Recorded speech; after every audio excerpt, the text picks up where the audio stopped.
News capital express में आपका स्वागत है। मैं हूं आपके साथ अंकिता। चलिए बढ़ते मुख्य खबर की ओर। ट्रेनों में यात्रियों का मोबाइल चोरी कर सिम कार्ड से ऑनलाइन ट्रांजैक्शन कर लाखों रुपए की ठगी करने वाले आरोपी को जीआरपी पुलिस ने बीना से हिरासत में लिया है। मामले की जानकारी देते हुए जीआरपी एसपी राहुल कुमार लोढ़ा ने बताया कि लंबे समय से ट्रेनों में हो रहा है मोबाइल चोरी को लेकर शिकायत से प्राप्त हो रही थी, जिसकी रोकथाम हेतु विशेष अभियान चलाया जा रहा था, जिसके चलते जीआरपी पुलिस बीना ने एक आरोपी को गिरफ्त में लिया, जिसके पास पूछताछ हेतु आरोपी महेश यादव ने बताया कि उसके द्वारा कामयानी एक्सप्रेस से 2 मोबाइल चोरी किए गए थे। मोबाइलों के सिम कार्ड को विशेष तकनीक के साथ इस्तेमाल कर आरोपियों ने दोनों ही सिम कार्डों के बैंक खातों से लगभग 6 लाख रुपए की राशि निकाल ली थी। आरोपी इस राशि से विभिन्न जगह एवं पेट्रोल पंपों पर ऑनलाइन पेमेंट करके कैश लिया करता था। जीआरपी पुलिस द्वारा आरोपी से लगभग 3,30,000 रुपए की राशि बरामद की जा चुकी है।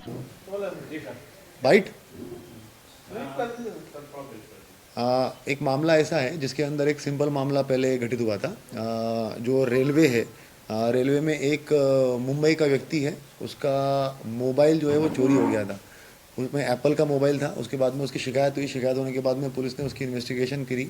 इन्वेस्टिगेशन में जब वो आरोपी को हम लोगों ने पकड़ा तो उसमें एक अच्छा पैटर्न हमें देखने में आया, जिसमें अभी हम लोगों की पुलिस जो है वो काम भी कर रही है, रिकवरी कर रही है।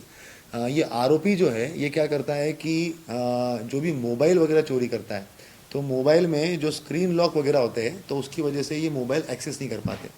जनरली जो चोरी के मोबाइल होते हैं उनकी सिर्फ और सिर्फ रीसेल वैल्यू होती है, जिसमें उनको बहुत कम पैसा मिलता है। तो इन्होंने क्या करना स्टार्ट किया कि उसमें से वो सिम कार्ड निकाल लेते थे और उसके बाद में उनके पास में जो मोबाइल होता था तो उस मोबाइल में वो सिम कार्ड लगा लिया। अब सिम कार्ड से जो है वो हर व्यक्ति का फ़ोन पे अलग अलग जो UPIs वगैरह होते हैं वो ऐप कनेक्टेड होते हैं, मगर उसके अंदर वो ऑथेंटिकेशन मांगता है आधार कार्ड का। तो मगर वो मोबाइल से आधार कार्ड भी कनेक्टेड होता है। तो ये करता ये था कि दूसरा मोबाइल ले लिया जिसके अंदर कहीं पे भी लॉक्स वगैरह नहीं है। उसने सिम कार्ड ले ली, जो चोरी का मोबाइल था उसमें सिम कार्ड निकाल ली, वो उसके अंदर लगाया। उसमें से फिर वो जो UIDAI के ऐप होते हैं उसके अंदर जाकर उसने आधार कार्ड को रिट्रीव किया फॉरगॉट करके, और जो OTP आता था वो मोबाइल पे आएगा। उसके बाद में फिर उसने आधार कार्ड जैसे ही निकाल लिया, फिर वो फ़ोन पे से सर्च करता था अकाउंट। जैसे ही वो फ़ोन पे डाउनलोड करके उस मोबाइल नंबर के कनेक्शन में, तो उस मोबाइल से जितने भी अकाउंट कनेक्टेड होते थे तो उनको वो ऑटोमेटिकली रिट्रीव कर लिया। अब उसको ऑथेंटिकेशन के लिए वो आधार कार्ड मांगता था। आधार कार्ड इसके पास पहले ही निकाल लिया, वो आधार कार्ड लगाकर, और ये एक तरीके से साइबर फ्रॉड करता जाता था। ऐसे करके इसने एक आरोप मतलब एक फरियादी के इसमें से लगभग 6.25 लाख रुपए एक अकाउंट से निकाल लिए, और बाकी जो दूसरे कुछ जनरल डिब्बे के कुछ मोबाइल उसने चुराए थे उसमें से 5,000, 10,000, 8,000 इस तरीके से अमाउंट निकाला। अभी हम लोगों ने हाल फिलहाल में ऐसे 2 मामले पकड़े हैं, जिसके अंदर एक मामला जो मैं आज आपको ब्रीफ कर रहा हूँ बीना का, क्योंकि इसके अंदर अमाउंट अच्छा खासा था और तरीका वारदात भी थोड़ा सा इंटरेस्टिंग था, तो ये आज मैंने आपको ब्रीफ किया। और एक मामला जो है वो हमने आमला थाने में पकड़ा है, मगर उसके अंदर भी उसने इसी तरीके से जो है वो चोरी के साथ फ्रॉड किया हुआ है, साइबर फ्रॉड, मगर उसके अंदर उसके अमाउंट जो है वो काफ़ी कम है, 1,000, 5,000, 6,000 इस टाइप का है। वो कोई अकाउंट में ज़्यादा पैसा मिला ही नहीं, तो उसने जितना था उतना निकाल लिया और विंजो ऐप वगैरह जो होते थे उसके अंदर खेल लिया। अभी पुलिस ने इसको गिरफ्तार करके लगभग 3.5 लाख की बरामदगी तो कर ली है। अभी और भी उसने 134 ट्रांजैक्शंस किए हुए हैं। तो अभी हम लोग हर एक जो 134 ट्रांजैक्शंस है उसकी डिटेल बैंक से मंगवाई है। कुछ डिटेल हमारे पास में आई है और कुछ डिटेल जो है अभी आनी बाकी है, तो वो जैसे ही आ जाएगी तो उसको और जो है वो हम लोग चेक करवा लेंगे। एक और इसका ये तरीका था कि जैसे इसने पैसा निकाल लिया, तो पैसा निकालने के बाद में ये क्या करता था कि किसी भी पेट्रोल पंप पे गया, पेट्रोल पंप पे जाने के बाद में वहाँ पर जो कैश में पैसा आता है उनके पास में, उनको वो पैसा ट्रांसफ़र कर देता था। 2 लाख रुपए ट्रांसफ़र किए और उससे 1,95,000 रुपये ले लिए, 5,000 उसको कमीशन दे दिया। अब जो पेट्रोल पंप पे काम करता है तो वो 5,000 के लालच में उसको जो है वो पैसा दे देता था। इस तरीके से हम लोगों ने ट्रांजैक्शंस पकड़े हैं, उनको भी हम लोगों ने रिकवरी करवाई है और अभी आगे और भी कार्यवाही कर रहे हैं। इसने जैसे ये अभी तो मैं अभी जो अपन PC कर रहे हैं उसमें एक दीनदयाल यादव करके नाम का दयाराम यादव, पिता महेश यादव, 28 साल का है ये, करई थाना बरेटा सागर का रहने वाला है। अभी इसके द्वारा जो ट्रांजैक्शंस किए गए तो इसने एक व्यक्ति के इसमें 134 ट्रांजैक्शंस किए, 134 ट्रांजैक्शंस टोटल, जिसमें इसने 6.25 लाख रुपए निकाल लिए। एक ही अकाउंट से। उसके अकाउंट, आदमी अच्छा था, बॉम्बे का रहने वाला था, उसके अकाउंट में पैसा था। हाँ, चोर है ये, पुराना अपराधी है। 11 अपराध है इसके ऊपर, 420 के अपराध है। अकाउंट, एटीएम के कार्ड स्वैप करना, ये करना, इस तरीके के अपराध हमने पता किया था इसमें कि इसके जो 420 के अपराध है 2023 में इसके ऊपर एक टीकमगढ़ में मामला कायम हुआ है 420 का। उसके बाद में फिर छतरपुर में भी एक 420 का मामला है, 2 420 के मामले। बाकी तो इसके बलवा वलवा, मारपीट वारपीट, चोरी चकारी के मामले। तो आरोपी मतलब पुराना पापी टाइप का ही है, मगर 420 के अपराध पहले से करते आया हुआ है। और अभी इन्होंने मतलब वो है कि इस तरीके की भी दिमाग लगा के और उसमें से पैसा निकालना स्टार्ट कर दिया।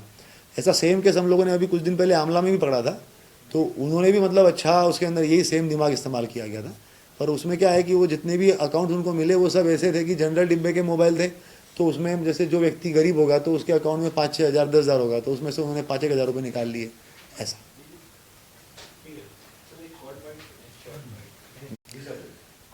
ये जीआरपी बीना क्षेत्र अंतर्गत एक मामला जो है वो जनवरी महीने में पंजीबद्ध हुआ था, जिसके अंदर एक व्यक्ति का मोबाइल जो है वो चोरी गया था। इसमें पुलिस ने आरोपी को गिरफ्तार किया है। आरोपी का नाम जो है वो दयाराम यादव, पिता महेश यादव, 28 साल का है, सागर का रहने वाला है।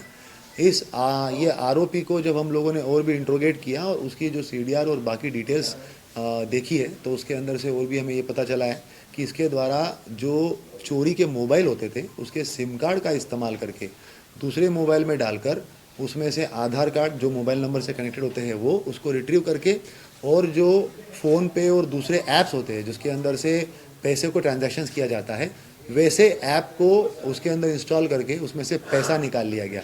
इसमें लगभग जो है वो 6.25 लाख रुपए उसके द्वारा जो है इस तरीके से साइबर फ्रॉड कारित करते हुए पैसा निकाल लिया था, जिसमें से अभी पुलिस ने जो है वो आरोपी की गिरफ्तारी के साथ साथ में दो मोबाइल फ़ोन बरामद किए हैं, सिम बरामद किए, और साथ साथ में 3 लाख रुपए जो है वो जब्ती किए हैं। ये पैसा जो भी निकालता था ये पेट्रोल पंप पे जाके उनके अकाउंट में ट्रांसफ़र करके कैश में उसको पैसा ले लेता था। इस तरीके से इसका वारदात था। अभी हम लोग जो है वो आगे भी इसमें इन्वेस्टिगेट कर रहे हैं। अभी जो है वो एक आरोपी हम लोगों ने पकड़ा है, दयाराम यादव को। उससे और भी हम लोग इंट्रोगेट कर रहे हैं कि ये इस तरीके का तरीका है वारदात और कितने लोगों के साथ में मिलकर इसने किया है। कुछ लोगों के एक नाम भी बताया है उसने, एक राजू करके नाम बताया हुआ है। पुलिस उसको भी अभी जो है वो उसको ढूंढने का प्रयास कर रही है। आगे और भी हम लोग इन्वेस्टिगेट करेंगे। अभी तक हम लोगों का जो है वो 3 लाख रुपए नगद प्राप्त कर चुके हैं, और साथ में जो मोबाइल है कुल मिला के लगभग 3,20,000 के आसपास का मशरूका हम लोगों ने बरामद कर लिया है। सर, लगातार ट्रेनों में जो चोरियां हो रही हैं, आजकल आउटर पे चोरियां हो रही हैं, उसको लेके क्या तैयारियां चल रही हैं? इसमें जो आउटर में चोरियां होती है, हमारे यहाँ पे जितनी भी चोरियां है उसमें काफ़ी बड़ी मात्रा में जो है वो आउटर से जो लोग चढ़ते हैं वो चोरी करते हैं, और उसके बाद में जब हम पकड़ते भी है तो ये पता चलता है कि वही लोग जो है वो इस तरीके की चोरी के वारदातों को अंजाम देते हैं। इसमें हम लोग अभी ये कर रहे हैं कि जैसे आपका जीआरपी भोपाल के आसपास का जो निशातपुरा डी कैबिन का एरिया है, कैची छोला वाला एरिया है, और आगे भी जो आउटर के एरियाज़ है वहाँ पे 1-1.5 महीने पहले हमारी जीआरपी की टीम, आरपीएफ की टीम, कमांडेंट और मेरे द्वारा भी पूरा भ्रमण किया गया। वहाँ पे हम लोग जो है वो एक हाई मास, ताकि वहाँ पर पूरी की पूरी लाइटिंग हो जाए, और साथ साथ में वहाँ पे अलग अलग जगहों पर सीसीटीवी कैमरे लगे जिनका फुटेज जो है वो सीधा प्लेटफॉर्म पे जो उनका सीसीटीवी कंट्रोल रूम है वहाँ पर रहेगा। वहाँ से सतत मॉनिटरिंग की जाएगी। अगर कहीं पे चोरी की वारदात होती है तो हमारे पास में उसका फुटेज रहे। इस तरीके से हम लोग पूरे के पूरे आउटर एरिया को कवर कर रहे हैं। और ये सिर्फ ना कि भोपाल, अभी भोपाल और इटासी ये दोनों स्टेशन को हम लोगों ने टेकअप किया है। इसका पूरा प्रपोजल बना के डीआरएम ऑफिस में हम लोगों ने सबमिट किया है आरपीएफ कमांडेंट के थ्रू, और डीआरएम साहब से भी बात हुई है। उसके अंदर जो भी आने वाले दिनों में प्लेटफॉर्म पे कैमरे लगने वाले हैं, जिसका ऑलरेडी टेंडर हो चुका है, उसी में उसको सम्मिलित करके और इस कार्य को भी करने के लिए मंजूरी मिल चुकी है। आने वाले दिनों के अंदर ये सारे कैमरे लगेंगे, और उसके बाद में हमारे चोरी के वारदातों के ऊपर हम लोग जो है वो काफ़ी अच्छे तरीके से कमान रख सकेंगे। सर, वहाँ लाइटों का भी इंतजाम करना पड़ेगा, कितने का टेंडर हुआ? जैसे कि मैंने कहा कि पहले से ही जो है वो जीआरपी भोपाल जो प्लेटफॉर्म पे और इटारसी प्लेटफॉर्म पे जो कैमरे लगने वाले हैं उसका लगभग 100 कैमरों के आसपास का टेंडर हुआ है। और इसमें हम लोगों ने अभी आउटर के एरियाज़ के कैमरे प्लस हाई मास्क जो कैची छोला वाला एरिया है वहाँ पे एक बड़ा हाई मास्क आएगा जिसके अंदर लगभग 1 से 2 किलोमीटर तक जो है वो पूरा एरिया उसका प्रकाशित किया जाएगा, और ताकि हमारे जो सीसीटीवी कैमरे हैं वो रात के समय में भी उसको प्रॉपर कैप्चर कर सके फुटेज को। इस तरीके से उसका जो है वो प्रपोजल बना के भेजा गया है। राष्ट्रपिता महात्मा गांधी की पुण्यतिथि पर आज उनका स्मरण किया गया। इस दौरान शहर कांग्रेस कमेटी ने गांधी जी की प्रतिमा पर माल्यार्पण कर पुष्पांजलि अर्पित की। भारत को अंग्रेजी की गुलामी से आजादी दिलाने वाले राष्ट्रपिता महात्मा गांधी की पुण्यतिथि आज शहर में शहीद दिवस के रूप में मनाई गई। इस दौरान जगह जगह कई आयोजन हुए जिनमें गांधी जी को श्रद्धा सुमन अर्पित किए गए। शहर कांग्रेस कमेटी ने भी गांधी जी की पुण्यतिथि पर क्षीरसागर स्थित महात्मा गांधी की प्रतिमा पर माल्यार्पण कर पुष्पांजलि अर्पित करते हुए उनका स्मरण किया। इस दौरान शहर कांग्रेस कमेटी के अध्यक्ष मुकेश भाटी और शहर महिला कांग्रेस कमेटी की अध्यक्ष सोनिया ठाकुर सहित बड़ी संख्या में कार्यकर्ता मौजूद थे। जी बापू राष्ट्रपिता महात्मा गांधी की पुण्यतिथि शहीद दिवस के रूप में शहर कांग्रेस परिवार द्वारा मनाई गई है। निश्चित रूप से नाथूराम गोडसे ने पूज्य बापू की हत्या की बापू के विचारों को आज पूरा विश्व अमल करता है। ऐसे राष्ट्रपिता महात्मा गांधी के विचारों को शहर कांग्रेस परिवार द्वारा आज नमन किया गया। बापू को आज शहीद दिवस के रूप में हम मनाते हैं। शहर कांग्रेस परिवार पुनः उनके चरणों में श्रद्धांजलि अर्पित करती है। जबलपुर जिले में नकली पुलिस वाले बनकर महिलाओं को शिकार बनाते हुए उनका विश्वास जीतकर सोने चांदी के जेवर पार कर देने की वारदात करने वाले शातिर ठगों को जबलपुर पुलिस ने गिरफ्तार करने में सफलता हासिल की है। Additional SP crime Pradeep Kumar Shinde जानकारी देते हुए बताया, जबलपुर के कैंट और कोतवाली थाना क्षेत्र अंतर्गत राह चलती दो महिलाओं को अचानक रोकते हुए उनसे खुद को पुलिस वाला बताकर एहतियात के तौर पर सोने चांदी के जेवर उतारकर संभाल के रखने और उनका विश्वास जीतते हुए नजर बचाकर असली गहनों से नकली गहनों को बदल देने वाले अज्ञात ठगों को लेकर वारदात सामने आई है। पीड़ितों की शिकायत पर तत्कालीन पुलिस ने अपना नेटवर्क सक्रिय किया। पतासाजी करने पर संदेहियों के सिवनी की ओर जाने की जानकारी मिलने पर टीम सिवनी रवाना की गई। सिवनी पहुंचकर पतासाजी करने पर संदेहियों के नंदूरा भुसावल की ओर जाने की जानकारी मिलने पर थाना नंदूरा महाराष्ट्र पहुंचकर पतासाजी करने मोटिव व्यक्ति की पहचान भीरू ईरानी के रूप में हुई, जिसके संबंध में ज्ञात हुआ कि शराब पीने का आदी है एवं लोगों से धोखाधड़ी कर पुलिस वाला बनकर सोने चांदी ले जाता है। थाना नंदूरा पुलिस के साथ भीरू ईरानी के डेरे में दबिश देने पर भीरू ईरानी नहीं मिला। भीरू के पिता मनहर अली ईरानी मिला, जिसे फोटो दिखाने पर मोटिव व्यक्ति की पहचान अपने बेटे अमजद अली ईरानी उर्फ भीरू एवं साथी की पहचान चिन्ना उर्फ मोहम्मद अली के रूप में की। डेरे की तलाशी ली गई तो डेरे के पास ही लगे नीम के पेड़ के नीचे एक पॉलिथीन में सोने की 4 चूड़ी, 2 कंगन, 1 मंगलसूत्र, 1 चेन, 2 अंगूठी रखी हुई मिली, जो कि थाना कोतवाली एवं कैंट में 2 महिलाओं से पुलिस वाला बनकर जेवर उतरवा कर लेकर अज्ञात बाइक सवारों द्वारा ठगी की गई थी। विधिवत कार्रवाई कर तौल करने पर 14.5 तोले सोने के जेवरात कीमती 11.5 लाख रुपए के जब्त करते हुए आरोपियों की गिरफ्तारी के प्रयास जारी है। चालू करें। विगत सप्ताह जबलपुर जिले में 2 घटनाएं हुई थी, एक कैंट और कोतवाली में। इसमें बाहर के कुछ बदमाश आए थे और उन्होंने 2 महिलाओं को टारगेट किया था और उनसे जेवर उन लोगों ने रखवा लिए थे। उन्होंने उनको भ्रमित किया था कि कुछ समय पहले आगे लूट की घटना हुई है और सीनियर सिटीजन से उनके जेवरात उतरवा लिए गए हैं और ऐसा कह के उनके जेवरात लूट लिए हैं। तो उन्होंने बोला कि हम लोग पुलिस वाले हैं, आप लोग अपना जेवर वगैरह उतार करके हमको दे दो।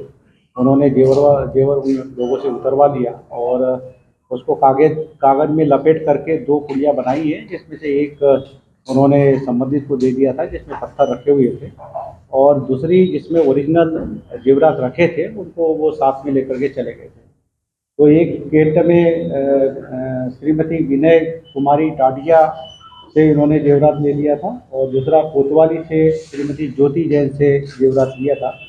दोनों की रिपोर्ट पर थाना कोतवाली और कैंट में अपराध पंजीबद्ध किया गया था और हमारी टीम लगातार, क्राइम की टीम, थाना कोतवाली की टीम और थाना कैंट की टीम लगातार इसको सर्च करती रही और हमारी टीम ने इसका पता लगा करके जो बदमाश थे उनके घरों पे दबिश दी और उनसे 4 चोरी सोने की और 2 कंगन, 1 मंगलसूत्र, 1 चेन और 2 अंगूठी, इस प्रकार से लगभग 11.5 लाख रुपए के जेवरात बदमाशों के डेरे पे दबिश देकर के प्राप्त किया है। ये जो बदमाश थे थाना नंदूरा महाराष्ट्र के रहने वाले हैं। इन दोनों बदमाशों के बारे में जानकारी मिली कि एक का नाम जो है अमजद अली है और दूसरे का नाम चिन्ना उर्फ मोहम्मद अली है। तो इन लोगों की हमने उस एरिया में काफ़ी तलाश की, किंतु इन लोगों का कोई पता नहीं मिला है। जो हमको जेवरात मिले हैं सोने के, ये इनके रेसिडेंस से मिले हैं। इसके संबंध में हमने प्रॉपर कार्रवाई भी किया है और ये आरोपियों का अभी हम लगातार अरेस्ट होने की संभावना है। ऐसा सुनने में आया कि ये और जगह भी कर चुके हैं ऐसे? हाँ, इसके पहले भी हमारे यहाँ पे घटना हुई थी, लगभग 8 तारीख को घटना हुई थी। उसमें सिविल लाइन थाना था और ओमती थाना था और गोवलपुर थाना था। तो इसमें भी काफ़ी जेवरात गया हुआ है, पर इसके संबंध में अभी कोई हमको सुराग नहीं मिल पाए हैं। जैसे ये जो आरोपी है जिनके नाम अभी खुलासा हुआ है, इसमें अमजद अली और एक चिन्ना उर्फ मोहम्मद अली है। ये दोनों ही थाना नंदूरा महाराष्ट्र के रहने वाले हैं। और यह भी जानकारी मिली है कि ये जो लोग बाइक लेकर के आए थे वो भी कहीं से इन्होंने लूट के लाया था, चोरी की बाइक थी। तो इसका हम लोग पता लगा रहे हैं और जैसे ही पता लग जाएगा तो पॉसिबिलिटी ये है कि जो हमारे शहर में विगत दिनों और भी जो घटनाएं हुई उनका भी खुलासा होने की संभावना है। ये एक्चुअली क्या है ना, जहाँ रहने वाले हैं उसी एरिया से लगातार बाइक से आते हैं और ये कुछ जानकारी जो हमारी आई है उसमें ये लोग पहले रेकी करते, कुछ ऐसी जगह पे हाल्ट करते जहाँ पे आम तौर पे यानी ये बच जाते हैं पुलिस की निगाहों से और फिर अपना ये कार्रवाई करने के ही मूड में रहते हैं लगातार। और उसमें ये जब सक्सेस हो जाती है तो फिर ये एरिया छोड़ के बाहर चले जाते हैं। और देखने में ये भी आया है कि जब ये लोग यानी इस प्रकार की घटनाएं करते हैं तो तुरंत वापस होते हैं और ये अपने घरों पे तो बहुत कम जाते हैं। एड्स कंट्रोल समिति के कर्मचारी पहुंचे डिप्टी सीएम के निवास। कई मांगों को लेकर राजेंद्र शुक्ला से मिलने पहुंचे कर्मचारी। बड़ी संख्या में कर्मचारियों ने डिप्टी सीएम से लगाई गुहार। 20 से 25 साल से संविदा में कर रहे कार्य पूर्व सीएम शिवराज सिंह चौहान ने की थी घोषणा। संविदा कर्मचारियों को नियमित कर्मचारी के समान वेतन सुविधा दी जाए। जहां सभी विभागों को यह लाभ मिल रहा है, वहीं एड्स नियंत्रण समिति के करीब 818 कर्मचारी वंचित। ये समिति लोक स्वास्थ्य परिवार कल्याण विभाग शासन के अधीन है। एड्स जैसी गंभीर मरीजों के संपर्क में रहकर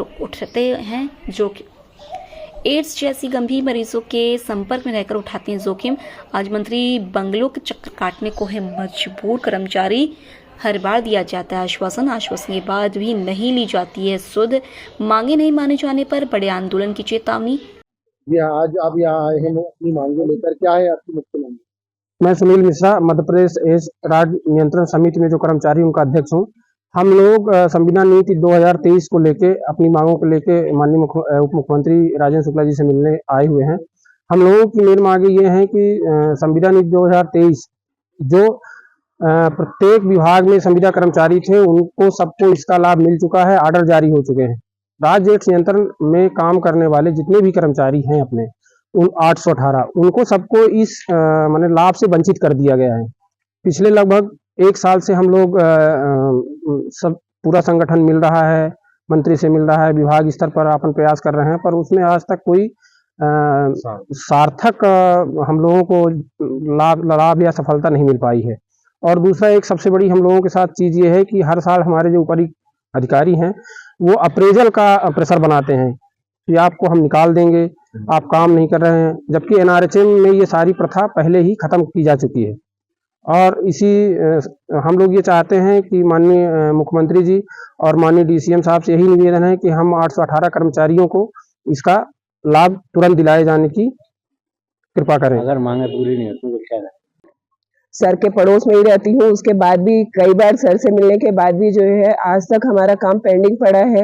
हर बार यही होता है कि आप यहाँ मिलिए, वहाँ मिलिए, आपका काम हो जाएगा, पर ऐसा नहीं होता। जनरली हम सिर्फ एक संगठन बनाकर उनसे मिलते हैं। घर में हमने मुलाकात की, तब भी उन्होंने ये बोला था कि आप जो है वो आगे मिलिए, आपका काम हो जाएगा। आज मुझे सर 22-23 साल हो गए हैं सर्विस करते हुए, पर आज तक ना तो कभी कंटिन्यूएशन का कोई प्रोसेस हुआ है। सुनील जी हैं अध्यक्ष हमारे, इन्हें काफी कोशिश भी की है और अभी लगता है कि कुछ मिल जाएगा, पर अभी तक वंचित है सर। और उम्मीद है कि आगे कुछ शायद कर पाए हम। यहाँ भी हम लोग कई बार आ चुके हैं सर के पास, और आप लोग समझते होंगे कि इतनी दूर से सारी चीजें छोड़ के इतना दूर ट्रेवल करके आना और फिर उसके बाद ये कंडीशन की कई बार डिप्टी सीएम साहब मिलते भी नहीं है। तो और आज भी हम लोग यहाँ 4 बजे से इंतजार ही कर रहे हैं सर का, अपने सारे काम छोड़ के। अभी तक शायद सर है नहीं। हम लोग सब कहाँ, मध्य प्रदेश राज्य एड्स नियंत्रण समिति का यूनियन का सचिव हूँ प्रदेश का, और मैं विगत 15 वर्षों से HIV एड्स के बीच में काम कर रहा हूँ। और एक ये ऐसी संक्रमित बीमारी है जिसमें जो HIV पॉजिटिव होते हैं उनके बीच में हमको काम करना है। और कोविड के समय हम लोगों ने अपनी जान जोखिम में लगा के और पूरे कोविड काल में हमारे सारे कर्मचारियों ने पूरे तन मन धन से प्रयास किया और काम किया है। लेकिन आज संविदा नीति जो 2023 है वो केवल NRHM के कर्मचारियों को और भी जो प्रोजेक्ट हैं, जो सेंट्रल गवर्नमेंट के प्रोजेक्ट हैं, उन कर्मचारियों को दिया जा चुका है। लेकिन हम लोग राज्य एड्स नियंत्रण समिति के जो कर्मचारी, उनके साथ भेदभाव किया गया। ऐसा क्यों किया गया, या तो हमारे स्वास्थ्य मंत्री बताएंगे या हमारे मुख्यमंत्री बताएंगे। और यहाँ पर जितने भी कर्मचारी हैं अपनी 50 साल से ऊपर हैं, सभी की उम्र 50 साल से ऊपर हो चुकी है। आज इन कर्मचारियों को दूसरी जगह नौकरी भी नहीं मिलेगी। और ये हमेशा प्रताड़ित किया जाता है कि आपका अप्रेजल किया जाएगी, आपकी नौकरी समाप्त की जाएगी। और भय के वातावरण में ये सब कर्मचारी काम कर रहे हैं, जो ना अपने परिवार का पालन पोषण कर पा रहे हैं ठीक से, और ना अपना जीविकोपार्जन ठीक से कर रहे हैं। आप क्या चाहते हैं? मैं ये चाहता हूं कि इन सब कर्मचारियों की मांग पूरी की जाए, इनको भी संविदा नीति का लाभ दिया जाए, इनको भी नियमितीकरण किया जाए। जैसे राजस्थान सरकार, मणिपुर सरकार, तमिलनाडु सरकार, उड़ीसा सरकार ने एड्स कर्मचारियों को सरकार के उसमें कार्यक्रम में लोक स्वास्थ्य कल्याण विभाग में सम्मिलित कर दिया है। उसी तरह हम लोग को नाको ने, नेशनल एड्स कंट्रोल प्रोग्राम ने NOC भी दे दी है MP गवर्नमेंट को कि MP गवर्नमेंट चाहे तो इन कर्मचारियों को नियमित कर सकती है। लेकिन उस दिशा में आज तक कोई पहल नहीं की गई, जिससे हम लोग बहुत ही दुखी हैं, बहुत ही प्रताड़ित हैं। अगला कदम क्या है? अगला कदम यही है कि अगर जो हमारी मांग नहीं मानी जाती, हमको 1.5 साल से घुमाया जा रहा है। बस आपका काम अभी हो जाएगा, बस फाइल यहाँ पड़ी है, मंत्रालय में पड़ी है। 1.5 साल से हम यही घूम रहे हैं और मंत्री जी द्वारा, विभाग द्वारा यही कहा जाता है आपका काम होगा, लेकिन आज तक 1.5 साल गुजर गए, कोई काम नहीं हुआ। अब हम लोग मजबूर होकर चरणबद्ध तरीके से आंदोलन करेंगे। आंदोलन जिस स्तर पे हो सकेगा उस स्तर पे करेंगे। कितने लोग हैं? 818 लोग हैं। 818 लोगों के साथ में परिवार विवाह हुआ है, और वो परिवार मान लीजिए 25-30 हजार लोग होंगे जो इसमें इनकी वजह से प्रताड़ित हैं और उनका जीविकोपार्जन नहीं हो पा रहा। मेरा आपके चैनल के माध्यम से यही निवेदन है सरकार से, MP सरकार से, डिप्टी CM से और CM महोदय से, कि हम लोगों की जो मांगे हैं बहुत छोटी मांग है, उसको चुटकियों में बजाय खत्म किया जा सकता है। अगर जो कोई पद की स्वीकृति लेनी होती है तो माननीय मंत्री महोदय चुटकी में उसको स्वीकृत कर देते हैं, और हम 1.5 साल से भटक रहे हैं, जबकि कोई आर्थिक क्षति भी नहीं आनी है, आर्थिक क्षति नहीं होनी है। नाको पर्याप्त पैसा दे रहा है, इनको पर्याप्त पैसा है। 1 दिसंबर को शरद जायसवाल को 6 दिन की रिमांड पर भेजा गया। लोकायुक्त को 6 दिन की मिली रिमांड। 4 फरवरी को सौरभ, शरद, चेतन को एक साथ किया जाएगा पेश। आवश्यकता अनुसार समुचित स्वास्थ्य व्यवस्थाएं उपलब्ध कराए। शरद के वकील सूर्यकांत का बयान। शरद की बिगड़ी थी तबीयत, कल भी कराया गया था इलाज। आवश्यकता अनुसार समुचित स्वास्थ्य व्यवस्था उपलब्ध कराएं। शरद के वकील सूर्यकांत का बयान। शरद की बिगड़ती तबीयत, कल भी शरद की बिगड़ी थी तबीयत, कल भी कराया गया था इलाज। आज जो है लोकायुक्त पुलिस द्वारा आरोपी शरद जायसवाल को माननीय न्यायालय के समक्ष प्रस्तुत किया है, और जो है उनका पुलिस रिमांड की मांग की गई थी। पुलिस रिमांड पर जो है आरोपी के अधिवक्ता द्वारा कोई आपत्ति नहीं की गई।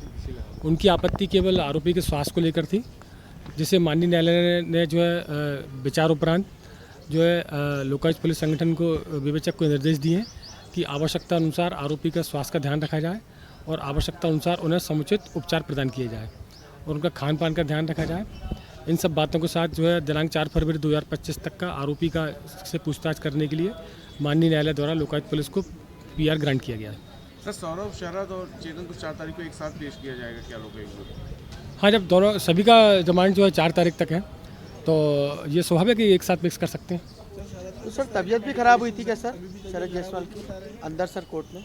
नहीं, कोर्ट में शरद जायसवाल की कोई तबीयत खराब नहीं हुई। शरद जायसवाल को कल रात को 8 बजे करीब अरेस्ट किया गया है, तो उनके द्वारा 11 बजे करीब कुछ तबीयत खराब होने का जो है बताया गया था, तो तत्काल उनका मेडिकल परीक्षण कराया गया था, जिसमें उनके उपचार पश्चात डॉक्टर ने जो उनको डिस्चार्ज कर दिया था, उसमें कोई ऐसी गंभीर परेशानी नहीं बताई थी। पर उनके वकील तो बता रहे हैं कि अभी भी पेन हुआ था उनको चेस्ट में। नहीं, ऐसा कुछ नहीं हुआ, क्योंकि शरद जायसवाल खुद माननीय न्यायालय के समक्ष मौजूद थे। अगर उनको चेस्ट में पेन होता तो माननीय न्यायालय के समक्ष तत्काल बोलते, और उनके द्वारा ऐसा कुछ नहीं बोला गया है, और ना ही मेडिकल रिपोर्ट में ऐसी कोई बात लिखी है जो है उनके गंभीर बीमारी की ओर इशारा करती हो। सर एक बात और कही गई है कि पेश किया गया था कल रात में 11 बजे करीब उसकी तबीयत ख़राब हो गई थी, उसके चेस्ट में पेन हुआ था, तो उसको हॉस्पिटल ले गए थे, हमीदिया हॉस्पिटल। वहाँ उसका चेकअप हुआ, उसको ड्रिप लगी है, इंजेक्शन लगा है, मेडिकेशन हुआ है, और उसके बाद रात में करीब 2-2:30 बजे उसको वहाँ से रिलीज़ किया है, डिस्चार्ज कर दिया है, फिर वो वापस उसको लोकायुक्त ऑफिस ले आया है। आज लगभग 3-3:30 बजे इसको माननीय न्यायालय में पेश किया, जहाँ से इसको 4 फरवरी तक के लिए रिमांड पे भेज दिया है। हमने माननीय न्यायालय में उसकी मेडिकल जांच के लिए और उसके स्वास्थ्य को लेके एक आवेदन भी पुटअप किया है, जिसमें उसमें टाइम टू टाइम उसको मेडिकल सहायता दी जाए, और इन केस अगर ज़रूरत पड़ती है तो उसको अस्पताल में भर्ती की भी सुविधा मिले। सर अभी उसका चेकअप भी कराया गया है क्या? सर अभी कितने तारीख पर क्या हाल में चेकअप हुआ था कोर्ट में? नहीं, कोर्ट में भी नहीं हुआ, कोर्ट लाने से पहले चेकअप हुआ। सर कितने दिन की रिमांड दी गई है? 4 फरवरी तक रिमांड दी गई है। अच्छा, कुछ पक्ष रखा है क्योंकि आप लगातार जिस प्रकार शरद ये कहता है कि मैं पूरे मामले में निर्दोष हूं, उसको लेकर शरद शुरू से शरद भी कह रहा है, और जब शरद के यहाँ रेड हुई थी तो उस दौरान भी शरद के यहाँ से कुछ मिला नहीं था, कोई भी ऐसा संदिग्ध दस्तावेज या कोई ऐसी चीज़ मिली नहीं थी, न शरद के यहाँ से कोई जब्ती हुई है। कल सामने आई थी कि पूछताछ की वीडियो रिकॉर्डिंग करने की बात उठाई थी वकील ने, तो क्या आपने भी वो बात रखी? हाँ, वो बात हम लोगों ने भी रखी है, तो वो उन्होंने उस चीज़ को अभी मेंशन नहीं किया, लेकिन जो भी उसकी प्रोसीडिंग होगी वो उस बारे में न्यायालय को अवगत कराते रहेंगे। घर के खाने पर जरूर कॉन्सेंट्रेट हो रहा था। घर के खाने को लेके, घर का खाना कल गया था लेकिन उन्होंने अलाउ नहीं किया है। कुछ कंसर्न्स होते हैं, ठीक है, वो उनका मैनुअल होता है। जो जिस तरीके से पूरे मामले में कस्टडी में लिया गया है, इस कस्टडी को कोई चैलेंज तो नहीं किया गया आपकी तरफ से? चैलेंज करेंगे हम अपनी बेल एप्लीकेशन में इस चीज़ को चैलेंज करेंगे। कल रात में 11 बजे शरद जायसवाल की तबीयत खराब हो गई थी, उसके बाद अस्पताल ले गए थे। सर अभी भी तबीयत खराब हुई थी शरद की? अभी ऊपर भी हाँ, अभी पेशी के दौरान आर्गूमेंट के दौरान उसकी चेस्ट में फिर से पेन हुआ है, तबीयत खराब हुई थी, उसको एंजाइटी वगैरह हुआ था। तो आपने क्या बोला उसके आगे? क्या कुछ नहीं है, उन्होंने इसलिए तो अपने आवेदन को स्वीकार किया है और उसको मेडिकल सहायता उपलब्ध